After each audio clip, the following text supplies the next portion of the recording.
लेकिन अभी ये सुनो प्रभुपाद के विषय में। प्रभुपाद ने लॉस एंजलिस में एक लेक्चर दिया था। कब दिया था, कहां दिया था, मैं जब भी बताता हूं पूरा आपको रेफरेंस देता हूं। 7 फरवरी 1969 7 फरवरी, लोकेशन लॉस एंजलिस। प्रभुपाद का लेक्चर का एक मैं आपको स्क्रिप्ट बताता हूं। पाकिस्तान ब्राह्मणों के कारण बना। किसने कहा? प्रभुपाद ने कहा। क्यों?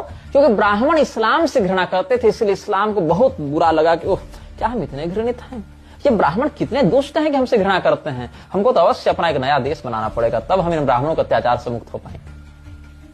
मतलब पाकिस्तान बनने के पीछे ब्राह्मणों का जन्मना वर्ण व्यवस्था का समर्थन करना था।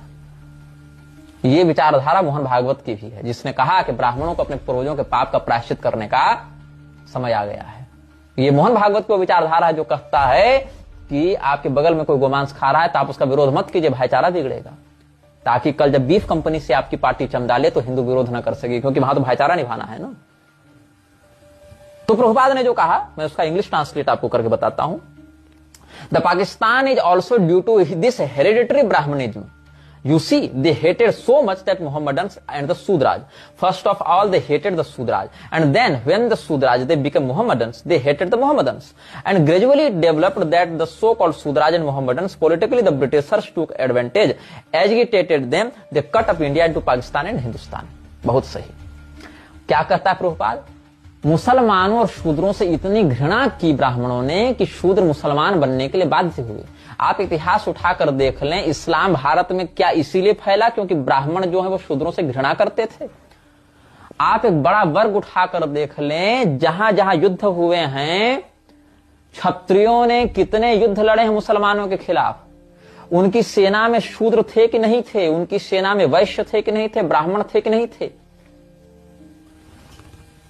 प्रभुपाद जैसे व्यक्ति को लगता है, जिसको क्या बताता है ये जो अमोघ लीला प्रभु है, कि गोलोक की 2 चाबी, एक प्रभुपाद के पास, एक उसके गुरु के पास। मानो इनके पैदा होने से पहले गोलोक में हड़ताल थी कि प्रभुपाद पैदा होगा तो चबहिया लेके मर गया ना जी, पैदा होगा तब ना चबहिया लेके आएगा, तब तक लाइन में रहो तुम लोग।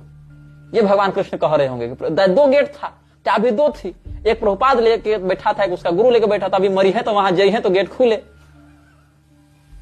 तो ये तो भला हो प्रभुपाद का कि मरा तो गेट खुला, तब तुम लोग गोलोक जा पा रहे हो। ये हाल इन लोगों का है। तो प्रभुपाद के अनुसार पाकिस्तान किसने बनाया? ब्राह्मणों की घृणा ने बनाया। मतलब प्रभुपाद के अनुसार ब्राह्मणों को मुसलमानों के साथ गले मिलकर खूब रोटी बेटी करनी चाहिए थी। अच्छा, मजे की बात क्या है कि मुसलमान खुद ऐसा नहीं मानते कि ब्राह्मणों ने पाकिस्तान बनवाया। एक मुसलमान नेता का आपको यह बयान नहीं मिलेगा, न मुस्लिम लीग का, न आपको ओवैसी की पार्टी का, जो ये कहे कि पाकिस्तान इसलिए बना क्योंकि ब्राह्मण हमसे घृणा करते थे। वो क्या कहेंगे कि पाकिस्तान ही नहीं, हिंदुस्तान भी हमारा है, पूरी धरती हमारी है, पूरी धरती अल्लाह की, और हम पूरी धरती में इस्लाम का राज लेकर आएंगे। यही इस्लाम की विचारधारा है। लेकिन चूंकि प्रभुपाद को ब्राह्मणों से घृणा थी, क्योंकि स्वयं ब्राह्मण था नहीं, ब्राह्मण इसको मान्यता दे नहीं रहे थे, उसको अपना एक अलग कल्ट खड़ा करना था। ऊपर से फ्री मेसन्स वाले पैसा इस पर डाले जा रहे थे, फोर्ड फाउंडेशन वाले, दबाव था इस पर कि कैसे हिंदुओं को तोड़ा जाए। इसने अपने आप को डिक्लेयर भी कर दिया कि हम हिंदू नहीं है भाई, फिर भी लोग कह रहे हैं तो हरे राम तो कर रहे हो तुम। उस स्थिति में क्या हुआ, इसको कहना पड़ा कि अच्छा, ये प्रभुपाद ने नहीं बताया कि जो ब्राह्मण इस्लाम से घृणा करते थे वो जन्मना ब्राह्मण थे कि कर्मणा ब्राह्मण थे। ये जरा बता देता अगर प्रभुपाद ने, तो स्थिति और स्पष्ट हो जाती। क्योंकि कर्मणा ब्राह्मण जो हैं वो शास्त्रीय होते, और जन्म से तो कोई ब्राह्मण या क्षत्रिय वैश्य शूद्र होता नहीं, ऐसा ही लोग मानते हैं। तो फिर आप कैसे डिक्लेयर कर सकते हैं कि जिन लोगों ने शूद्रों का विरोध किया और मुसलमानों से घृणा की वो लोग ब्राह्मण ही थे? क्योंकि अगर वो घृणा और विरोध कर रहे हैं, मतलब वो ब्राह्मण का कर्म तो कर नहीं रहे, तो ब्राह्मण हो नहीं सकते, तो अवश्य ही वो किसी और समुदाय और जाति से होंगे ना प्रभुपाद। तो अगर प्रभुपाद कर्मणा वर्ण व्यवस्था को मानता है तो उन लोगों को तो ब्राह्मण ही नहीं मानता जो मुसलमानों से घृणा करते, क्योंकि घृणा तो ब्राह्मण करेगा नहीं, क्योंकि ब्रह्म जानाति ब्राह्मण, ब्राह्मण तो वो है जो परमात्मा को जानता है, और जो ब्रह्मज्ञानी है वो तो फिर किसी से घृणा करेगा नहीं। तो अगर वो घृणा कर रहा है मतलब ब्रह्मज्ञानी नहीं है, और ब्रह्मज्ञानी नहीं है तो मतलब ब्राह्मण नहीं है, क्योंकि ब्राह्मण का कर्म नहीं कर रहा। तो प्रभुपाद ने ये डिक्लेयर कैसे कर दिया कि ब्राह्मणों ने मुसलमानों से घृणा की और इसलिए पाकिस्तान बना? तो कुल मिला के हिंदुओं के विरुद्ध अब इस्लाम के कारण ही जो तलवार चले, जो हिंसा हुई, बलात्कार हुई, क्या ब्राह्मणों ने कुरान लिखकर इस्लाम के हाथ में दे दिया था? अपितु एक तो वर्ग हुसैनी ब्राह्मण के नाम से भी चलता है भारत में, जो कहता है कि हम हुसैनी ब्राह्मण हैं और हम लोग तो करबला की लड़ाई में लड़ने गए थे, तो घृणा करते थे तो करबला की लड़ाई में लड़ने क्यों गए थे? जरा उस पर भी एक प्रकाश डाल दिया जाता। एक ऐसा व्यक्ति जो स्वयं को हिंदू नहीं मानता है लेकिन कर्मणा वर्ण व्यवस्था मानता है, हिंदू नहीं मानता लेकिन कर्मणा वर्ण व्यवस्था मानता है, लेकिन जब मुसलमानों से घृणा करने की बात आती है तो उन ब्राह्मणों को कर्मणा न मानकर जन्मना मान लेता है। ऐसा व्यक्ति जो आदि शंकराचार्य जी को धूर्त समझता है, गोस्वामी तुलसीदास जी को रास्कल समझता है, स्वामी करपात्री जी को रास्कल मानता है, लेकिन जीसस क्राइस्ट और पैगंबर को वास्तविक वैष्णवाचार्य और भगवत अवतार बताता है, ऐसा व्यक्ति हिंदुओं का गुरु हो सकता है।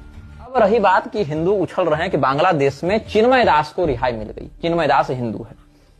आप याद करें, मुसलमानों को भर भर पेट खाना कौन खिला रहा था बांग्लादेश में? भंडारा करवा करवा कर इस्कॉन करवा रहा था। आज इस्कॉन को मारने बांग्लादेश में कौन खड़ा है? मुसलमान खड़ा है। हिंदुओं के देवी देवताओं को गाली कौन बकता है? इस्कॉन भी बकता है, मुसलमान भी बकता है। शिव जी की निंदा, राम जी की निंदा, दुर्गा जी की निंदा, गणेश जी की निंदा, शिव जी को कामातुर कामी बताना, विष्णु भगवान को डिमीगॉड बताना, मतलब देवता भी नहीं उपदेव बताना, कौन कर रहा है? इस्कॉन कर रहा है। जब इस्कॉन वाले लात खाते हैं तो कहते हैं हिंदुओं पर अत्याचार हो रहा है। जब इस्कॉन वाले लात खाते हैं तो उनको हिंदू सपोर्ट चाहिए होता है कि हिंदू पर अत्याचार हो रहा है। तब ये नहीं कहते कि इस्कॉन वाले मार खा रहे हैं भाई। और इस्कॉन तो घोषणा कर चुका था, प्रभुपाद ने स्वयं किया था कि we are not Hindus, we are proud Christians. तो क्यों नहीं कहता इस्कॉन के प्राउड क्रिश्चियंस पर अत्याचार हो रहा है? क्योंकि पता है उसको इंटरनेशनल सपोर्ट नहीं मिलेगा, वेटिकन उसके सपोर्ट में खड़ा नहीं होगा। ऐसी मूर्खता हिंदू ही करता है। हिंदू को मूर्ख बनाना जितना सरल है किसी समुदाय को नहीं। इसीलिए जब इस्कॉन या रामकृष्ण मिशन या आर्य समाज पर जब अत्याचार होता है तो वो क्या कहते हैं? हिंदू पर अत्याचार हो रहा है, हमें बचाओ। और जब शांति की स्थिति रहती है तो वही हिंदुओं के देवी देवताओं को गाली देकर इस्कॉन कहता है we are not Hindus. Arya Samaj कहता है हिंदू शब्द तो गाली है।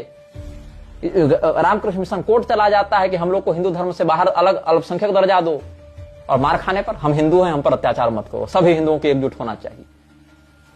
अरे भाई, जो बांग्लादेश में मुसलमान आज इस्कॉन वाले को मार रहे हैं, प्रभुपाद अगर जिंदा होता तो उससे पूछा जाता, या उसका जो भी जीबीसी बोर्ड बनाकर बैठे हुए हैं ना, जीबीसी जो है इस्कॉन की, जीबीसी को क्लैरिफिकेशन देना चाहिए कि प्रभुपाद मूर्ख था कि तुम मूर्ख हो। यदि प्रभुपाद सही है, क्योंकि गोलोक की चाबी लेकर घूम रहा है ना, तो बहुत अद्भुत लेवल का बोनाफाइड गुरु परंपरा से आता है, तो प्रभुपाद तो गलत बोला नहीं होगा कि ब्राह्मणों की घृणा के कारण पाकिस्तान बना। तो बांग्लादेश फिर क्यों बना? पाकिस्तान को फिर से अलग तोड़कर बांग्लादेश क्यों बनाना पड़ा? अच्छा, अधिकांश लोग तो शूद्र थे। जोगेंद्र नाथ मंडल तो ब्राह्मण नहीं था ना, वो तो शूद्र था ना। पाकिस्तान गया था कि ब्राह्मण अत्याचार करते हैं, मुसलमान गले लगाएंगे, तो जोगेंद्र नाथ मंडल को वहां से क्यों भागना पड़ा? वहां भी ब्राह्मण उस पर अत्याचार करने लगे थे। शूद्रों ने तो मुसलमानों के साथ अत्याचार नहीं किया होगा, अपितु ब्राह्मणों के अत्याचार से त्रस्त होकर शूद्र ही मुसलमान बने थे ना प्रभुपाद के अनुसार, जो उसने लॉस एंजलिस में 1969 में व्याख्यान किया था उसके अनुसार। तो जब शूद्र ही मुसलमान बन गए ब्राह्मणों के कारण, इस्लाम को अपनाए, मतलब उनको इस्लाम में अच्छा भविष्य और सुरक्षा और सम्मान का दर्शन हुआ होगा, तो जोगेंद्र नाथ मंडल को क्यों भागना पड़ा? क्यों हिंदुओं की तेजी से बांग्लादेश और यहां संख्या घट रही है पाकिस्तान में? क्या वहां भी ब्राह्मण ही जाकर अत्याचार कर रहे हैं उन पर?